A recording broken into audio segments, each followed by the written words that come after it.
오늘은 부활주일입니다.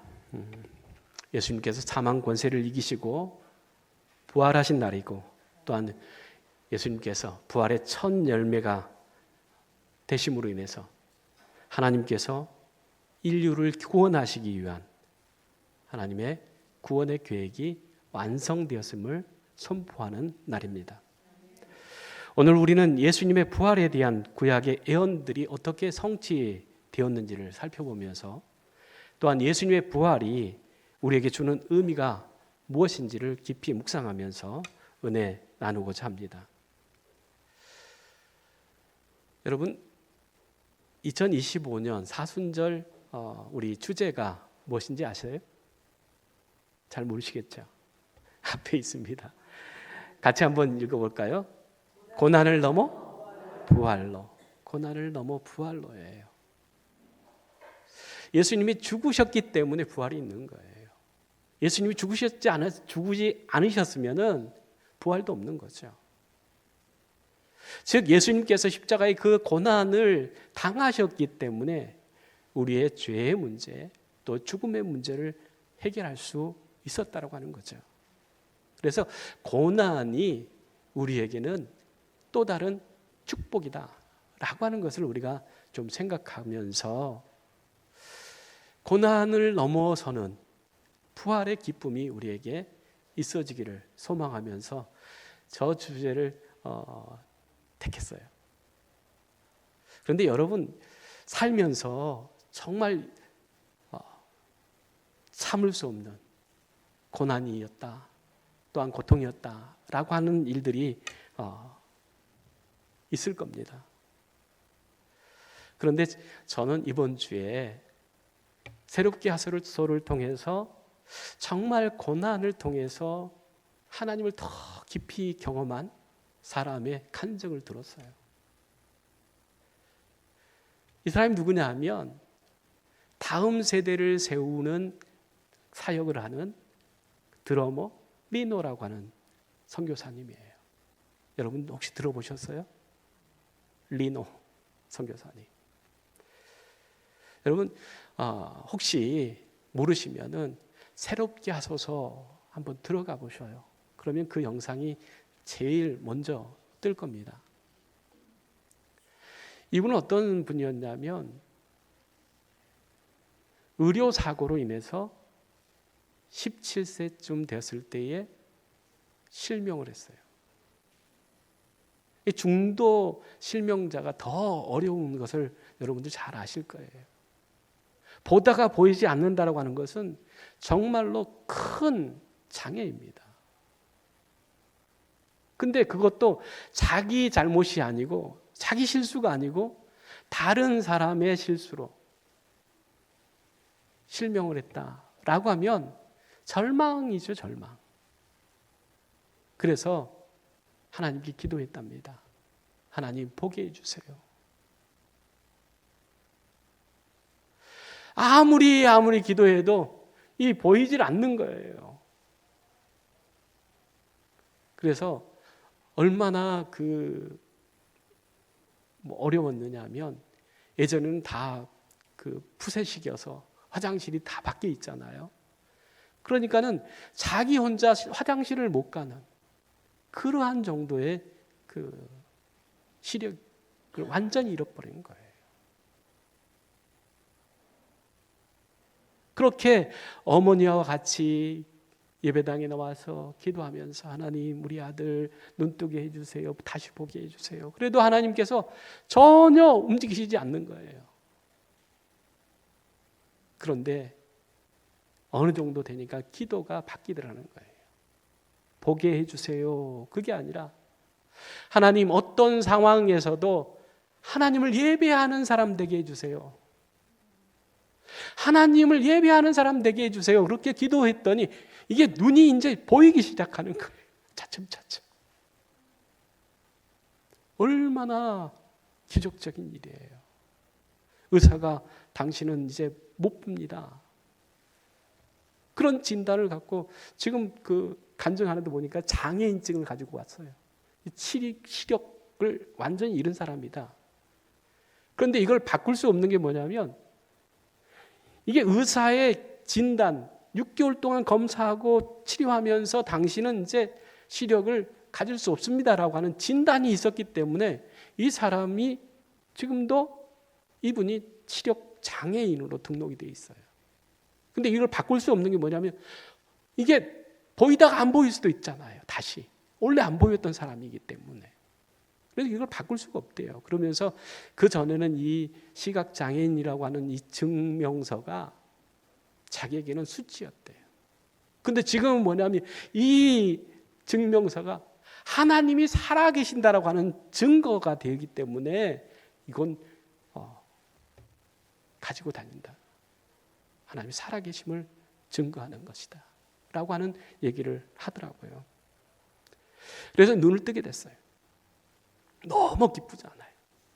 그런데 시골 교회에서 그 목사님 그 찬양할 때에 드럼을 어렸을 때 쳤대요.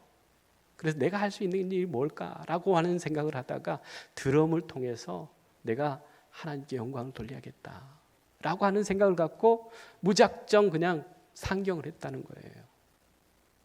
그런데 하나님께서 기적처럼 그 드러머를 만나게 해주시고 아무 돈도 없는데 그 가르쳐 주셨다라고 하는 거예요.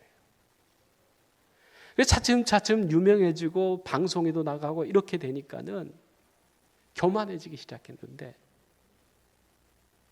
그때 친구들과 또한 세상 사람들과 어울려서 술 먹고 담배 피고 그 못된 짓은 다 하고 살았다는 거예요. 그러다가 어느 날 갑자기 건강을 완전히 잃었는데 그때 깨닫는 것이 너 하나님 앞에 영광 돌리는 사람 되겠다고 약속하지 않았냐. 그런데 지금 네가 사는 모습을 좀 봐라. 어떻게 하나님께 영광 돌리겠냐. 그런 생각을 갖고 하나님 이제 하나님의 영광을 위해서 내가 살겠습니다. 그런 고백을 했다라고 하는 거예요. 그리고 건강을 회복하고 난 다음에 자기가 지금까지 세상의 영광을 얻기 위해서 살았다고 하면 이제는 하나님께 영광 돌리는 사람 되겠습니다 라고 해서 결단한 게 뭐냐면 이제 복음 전하는 선교사가 되겠다라고 생각하고 그 선교단에 들어갔다라고 하는 거예요. 그래서 그 선교단이 처음 그 이슬람권에 가서 집회를 하는데 드럼을 치는 사람이기 때문에 드럼을 통해서 하나님께 영광 돌며 찬양하기 위해서 갔는데 갑자기 다리가 너무나 아프더라는 거예요. 보통 보면은 이것이 어느 정도 심각한가라고 하는 것은 우리가 알 수 있잖아요. 아, 이건 심각하다라고 하는 그런 생각이 들어서 한국에 와서 병원에 갔더니 검사해 보니까는 연골이 다 없어진 거예요. 그리고 인대가 다 끊어져서 수술을 해야 된다. 더더군다나 뼈 조각들이 다 부서져 가지고 이게 다 흩어져 있기 때문에 그걸 제거해야 된다.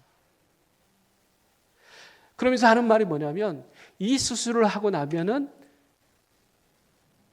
드럼은 못 친다. 그러니까는 이 선교사님이 자기는 하나님께 드럼을 쳐서 하나님께 영광 돌려야 되는 사람인데 이거 할 수 없다고 그러니까는 난 안 받겠다. 하나님께서 책임져 주시겠지. 라고 생각하고 그냥 뼈 조각만 제거해 주세요. 그래서 뼈 조각만 제거를 하고 퇴원했다라고 합니다. 그러면 하나님께서 이제 그 건강을 회복시켜 주셔야 되잖아요. 그런데 이게 돌아오질 않는 거예요. 그래 너무 힘든 그러한 시간들을 보냈다고 합니다. 그게 한 7년 정도의 시간이 걸렸대요. 처음에는 믿음을 갖고 하나님께서 회복시켜 주실 거야. 그런 믿음을 갖고 기도하면서 기다렸는데 이게 아니니까는 실망되고 좌절되어지고 나중에는 우울증이 깊어져서 공황장애까지 왔다는 거예요. 그리고 마지막에 안 되겠다. 난 쓸모없는 사람이다. 라고 하는 그런 생각을 갖고 2018년 1월 2일 날 이제 이 세상 삶을 마치자 라고 생각하던 그때에 하나님의 음성을 들었다고 하는 겁니다. 그 하나님의 음성이 뭐냐? 나는 너의 드럼을 사랑하는 것이 아니야. 나는 너를 사랑하는 거야. 네가 무엇을 했기 때문에 내가 십자가에서 죽은 것이 아니라 내가 너를 위해서 죽은 거야. 너의 존재만으로도 나는 너를 사랑해. 그런 음성을 들었대요. 지금까지는 정말 훌륭한 그런 드러머가 되어서 정말 멋지게 찬양하는 것이 소원이었죠. 그런데 그것을 할 수 없다라고 하는 것 때문에 나는 쓸모없는 사람이야. 가치 없는 사람이야. 그렇게 생각하고 이제 끝내자. 그럴 쯤에 나는 너의 드럼 때문에 내가 너를 사랑하는 것이 아니야. 네가 무엇을 나한테 했기 때문에 내가 십자가에 못 박혀 죽은 것이 아니야. 너는 너의 존재만으로도 나는 너를 사랑해. 라고 하는 그 말씀을 들으면서 처음으로 하나님 앞에 온전한 예배를 드렸다고 하는 거예요.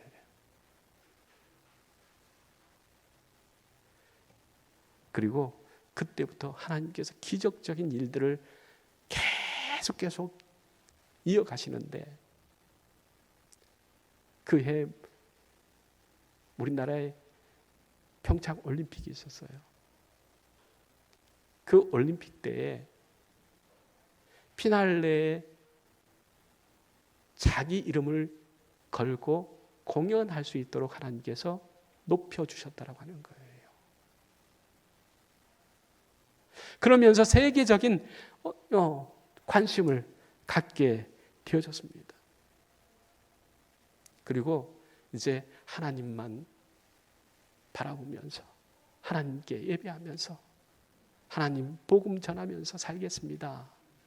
그런 마음을 갖고 지내다가 사랑하는 아내를 만나서 결혼을 했대요.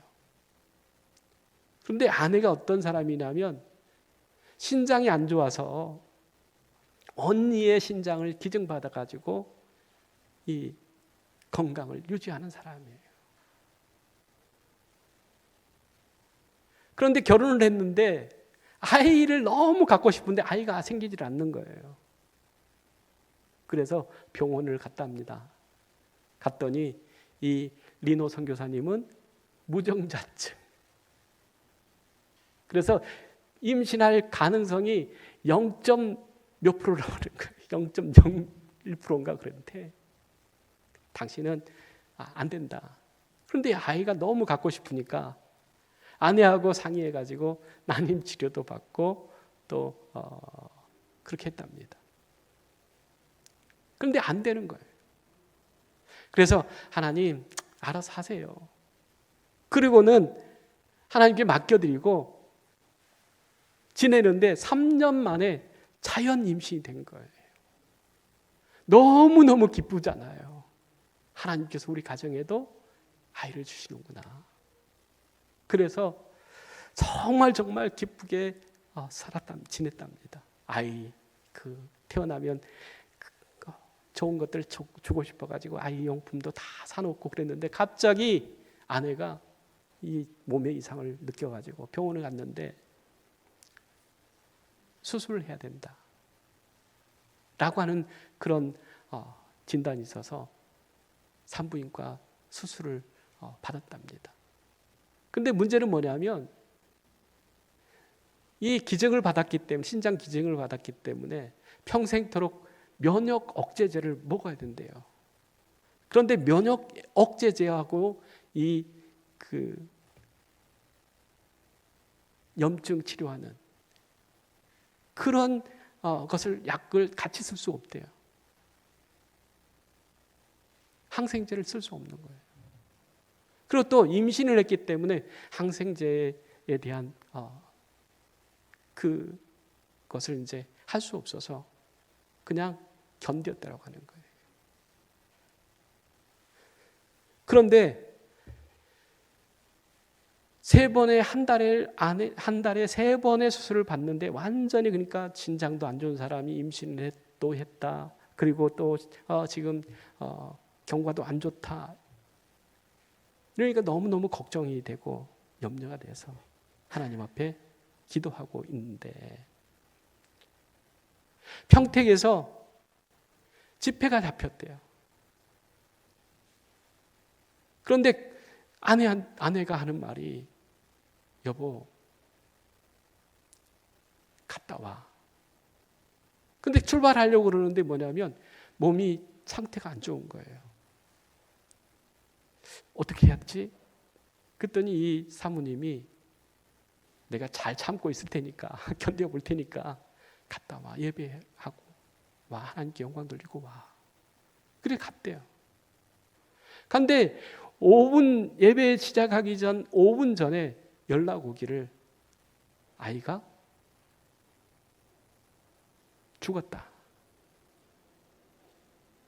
그런데 이 아이가 죽으면은 6시간 안에 이걸 수술을 해서 꺼내야 된대요.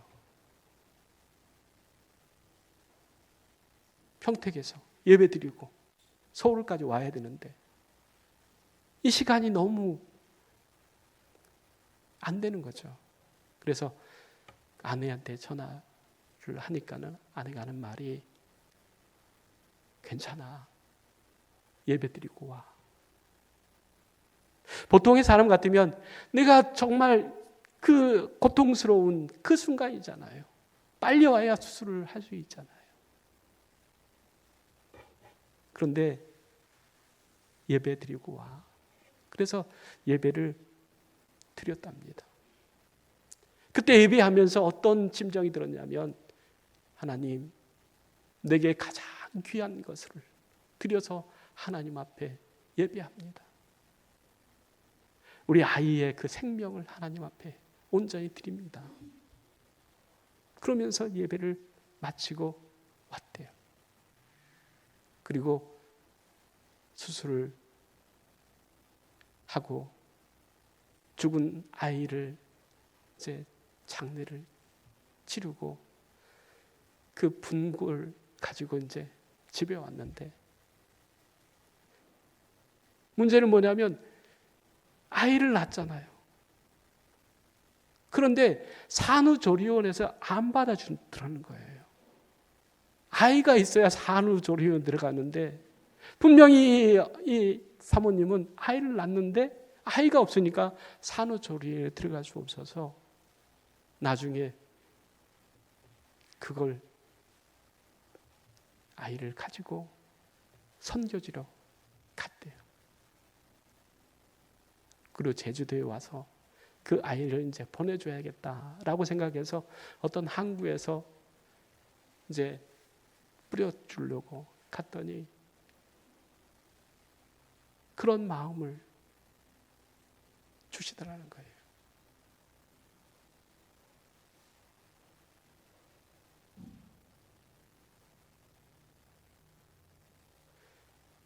이 모든 고난, 모든 아픔들을 생각할 때에 하나님 어떻게 이럴 수 있어요?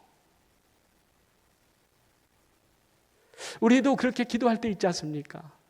하나님, 내가 이 고통, 이 아픔 속에서 내가 이렇게 부르짖고 하나님을 찾는데 하나님 뭐 하십니까?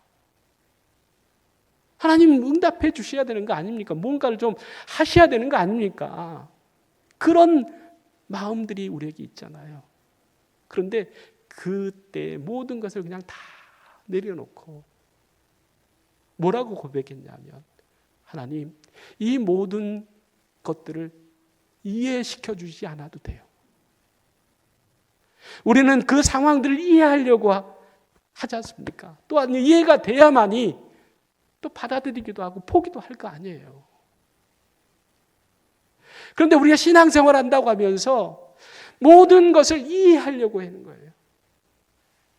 내가 모든 상황들을, 모든 사건, 사고들을 이해하려고 하나님 이해시켜 주세요. 그랬는데 이제부터는 믿음으로 살겠습니다. 이해를 내가 이해하기 위해서 하나님 나를 이해시키기 위해서 어떤 일을 하시지 않아도 하나님 괜찮아요. 나는 이제는 믿음으로 살겠습니다. 라고 하는 그런 고백을 했다라고 하는 거예요. 그리고 예배 드릴 수 있는 곳을 찾는데 거기서 얼마 되지 않는 곳에 그 예배당이 있더라는 거예요. 갔더니 거기에 자기 아내가 SNS에 그렇게 올렸던 하나님, 저는 이제 이해시켜주시지 않아도 돼요. 이제 믿음으로 살겠습니다. 라고 하는 그 목사님이 하셨던 그 말씀을 SNS에 올렸는데 그 목사님이 그 자리에서 집회를 하고 계시더라는 거예요. 그러면서 딱 들어갔더니 예배하시다가 오는 그 두 부부를 보고 어떻게 왔냐고, 이런 일이 있었다고.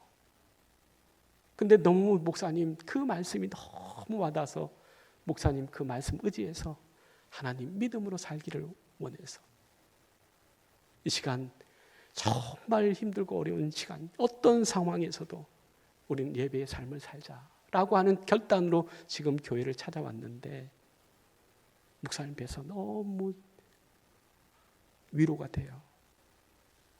그러니까는 이 목사님이 기도를 해 주시더라는 겁니다. 여러분, 너무 힘들고 어렵기 때문에 이해하려고 얼마나 발버둥 치셨어요. 하나님 이건 아니잖아요. 그런 생각을 갖고 우리가 살아갈 때가 얼마나 많았습니까? 그런데 그것이 우리의 삶이 아니라 믿음이 우리의 삶이라고 하는 것을 우리가 깨달을 수 있기를 원합니다.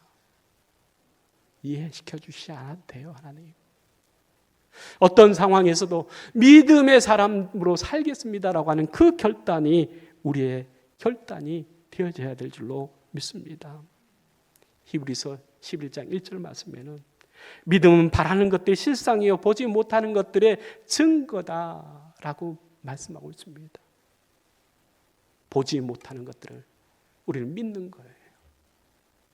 그 믿음으로 살아가는 것이 믿음의 사람들의 삶이라고 하는 겁니다. 부활절을 우리가 지나면서 정말 예수님의 그 부활을 우리가 경험하면서 하나님께서 우리에게 주시는 말씀들을 우리가 되짚어 볼 수 있는 시간들 되기를 바랍니다. 시편 16편 10절 말씀입니다. 같이 한번 읽겠습니다. 이는 주께서 내 영혼을 수월에 버리지 아니하시며 주의 거룩한 자를 멸망시키지 아니할 것임이니이다. 예수님께서 십자가에 못 박혀 죽으실 것을 예고하시는 말씀이에요. 그런데 그 죽음의 자리에서 하나님께서 그냥 버리지 않는다라고 하는 거예요. 거룩한 자를 멸망시키지 않겠다라고 하는 하나님의 약속입니다. 또 이사야 53장 10절 11절 말씀입니다. 같이 읽습니다. 그의 영혼을 속건제물로 드리기 이르면 그의 손으로 여호와께서 기뻐하시는 뜻을 성취하리로다.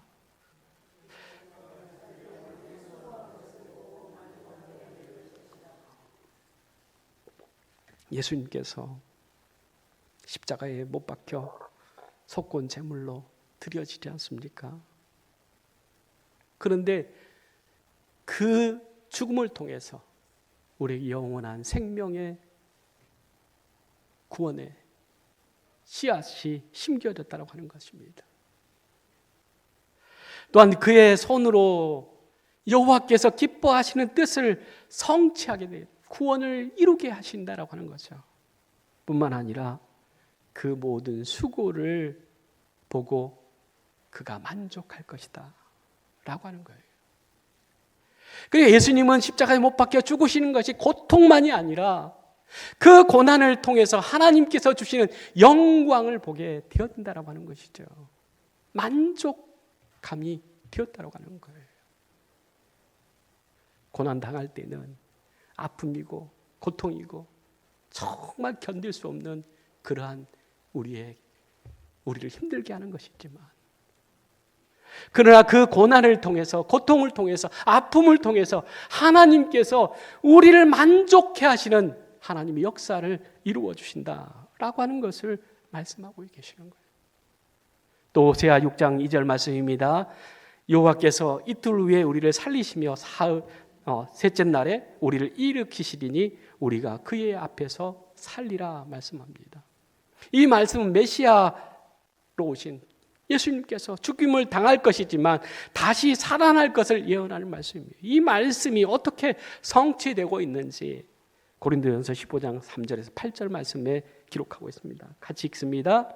성경대로 그리스도께서 우리 죄를 위하여 죽으시고 장사되시는 바 되었다가 성경대로 사흘 만에 다시 살아나사 게바에게 보이시고 후에 12 제자에게와 후에 500여 형제에게 일시에 보이셨나니 그 중에 지금까지 대다수는 살아있고 어떤 사람은 잠들었으며 그 후에 야고보에게 보이셨으며 그 후에 모든 사도에게와 맨 나중에 만삭되지 못한 난자와 같은 내게도 보이셨느니라.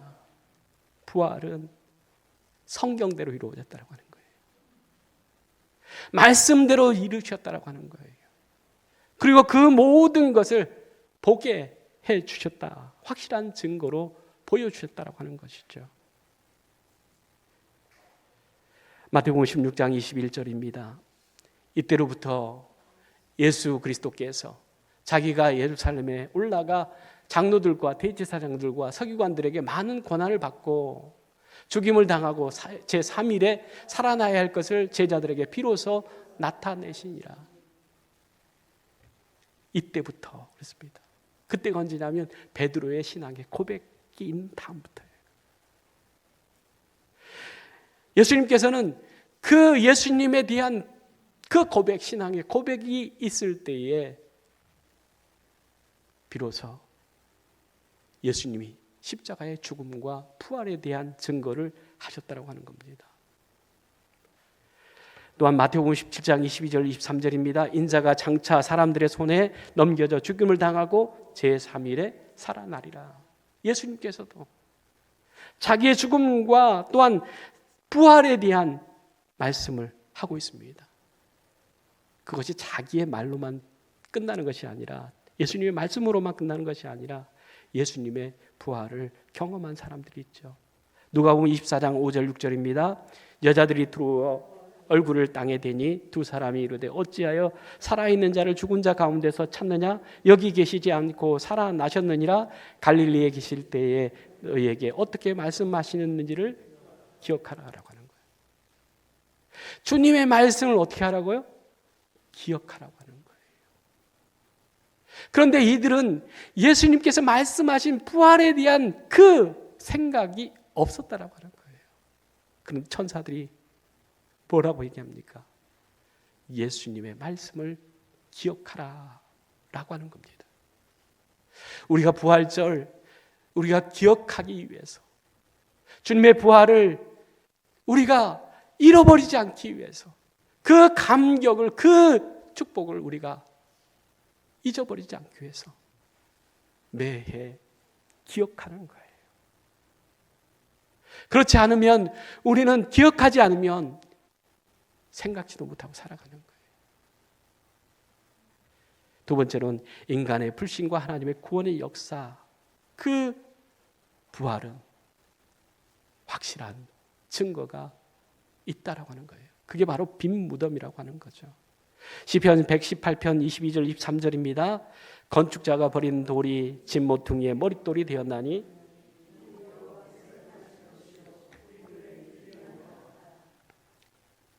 죽음 끝인 줄 알죠. 사람들은 죽으면 끝난다고 생각해요. 그런데 하나님의 역사하시는 일은 믿음의 눈으로 바라보는 하나님의 역사는 너무나 신기한 일이죠. 기이한 일이에요. 부활을 누가 생각이나 했겠어요. 그러나 하나님께서 계획하신 일이잖아요. 이해가 아니라 믿음의 눈으로 바라봐야 되는 거예요. 누가복음 24장 8절에서 12절 말씀입니다.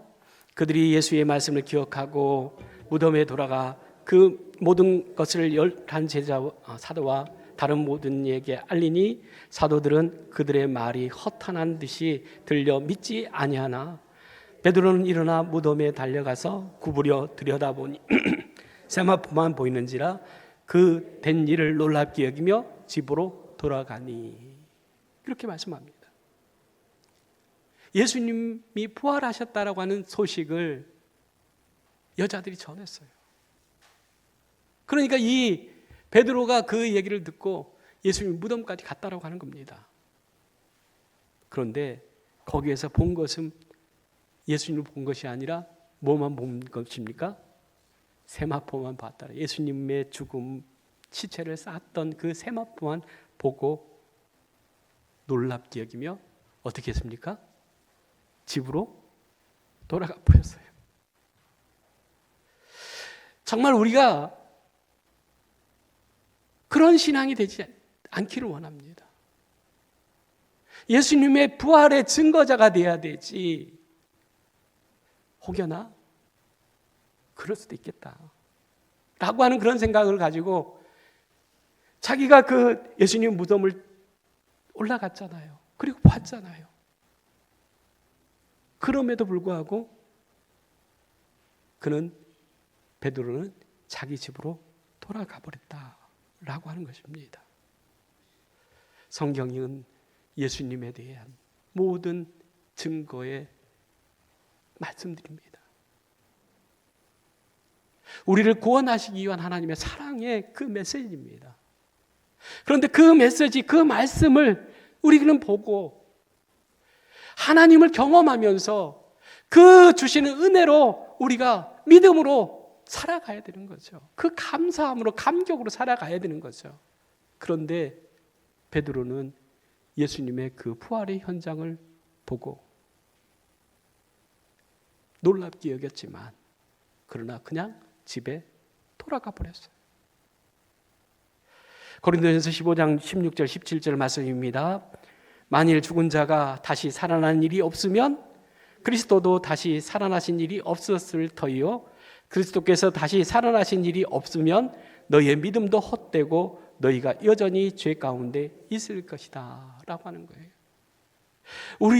우리는 때때로 신앙의 연약함으로 인해서 하나님의 약속의 말씀을 의심할 때가 있다고 하는 거예요. 그러나 예수님의 부활은 변할 수 없는 진리이고 또한 우리가 믿어야 되는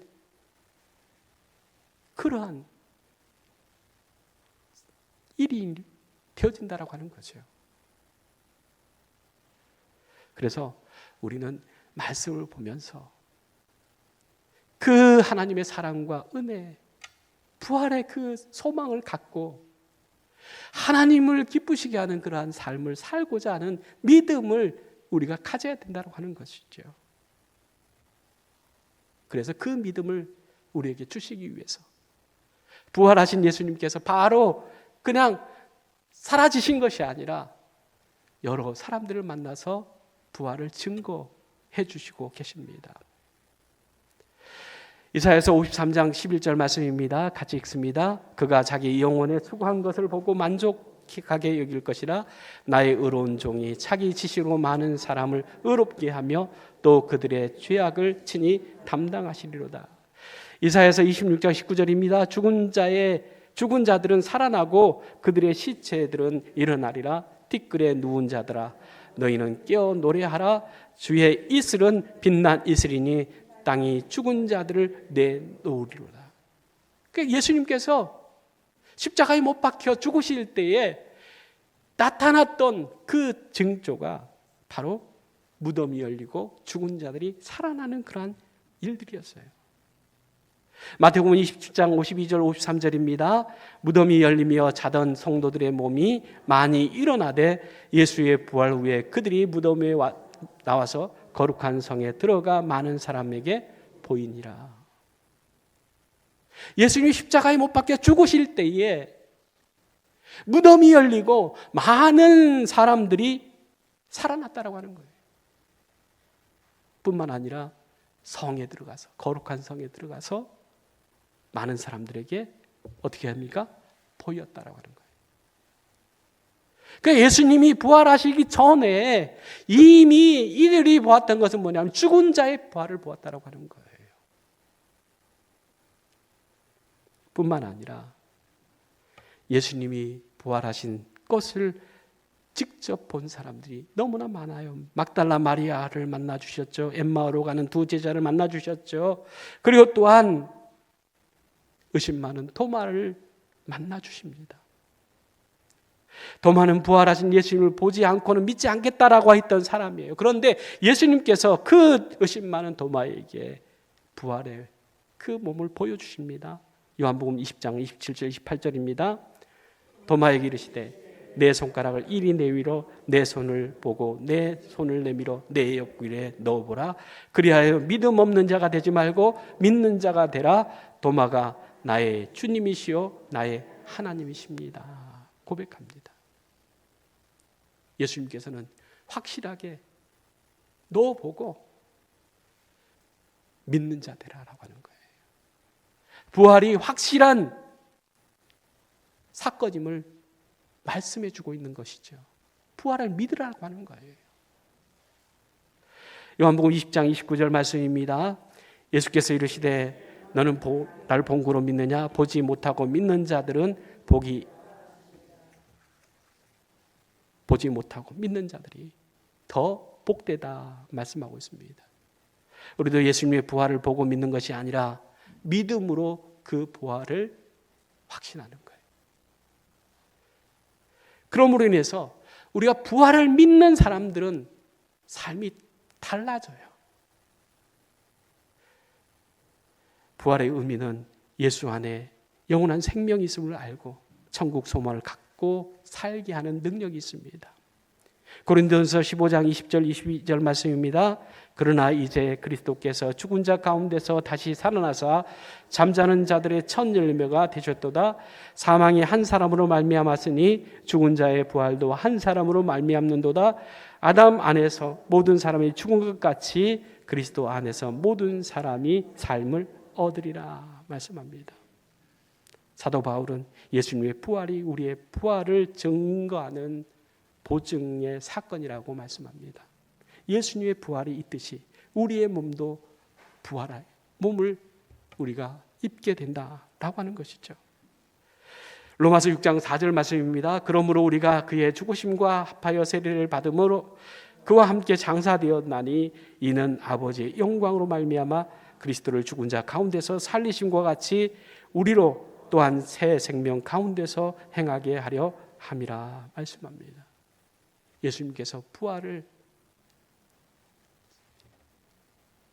통해서 우리에게 가르쳐 주시고자 하시는 것이 영원한 생명이 있고 그 영원한 생명을 가진 사람들은 천국에 소망을 두고 믿음으로 살아야 된다라고 하는 것을 말씀해 주고 있습니다.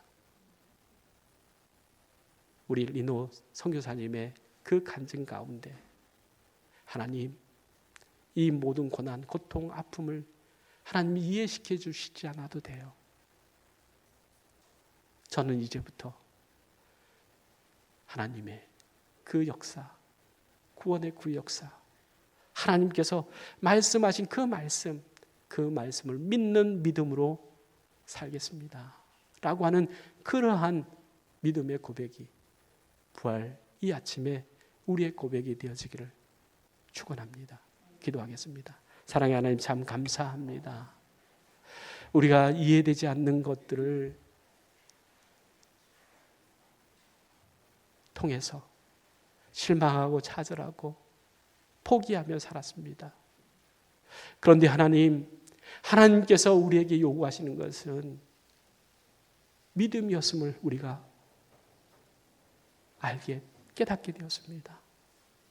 하나님, 우리를 죄와 사망에서 건져주시기 위해서 예수님께서 하셨던 모든 일들을 통해서 하나님, 우리를 살리시는 하나님, 구원해 주실 뿐만 아니라 천국을 우리를 위해서 예비하신 그 하나님의 놀라우신 계획 앞에서 의심하며 살아가는 것이 아니고 우리의 이성으로 이해하려고 살아가는 것이 아니라 하나님의 주권, 하나님의 역사들을 우리가 믿고 신뢰하면서 믿음으로 살아가는 우리 목양의 모든 가족들 되게 하여 주시옵소서. 예수님의 이름으로 기도드리옵나이다.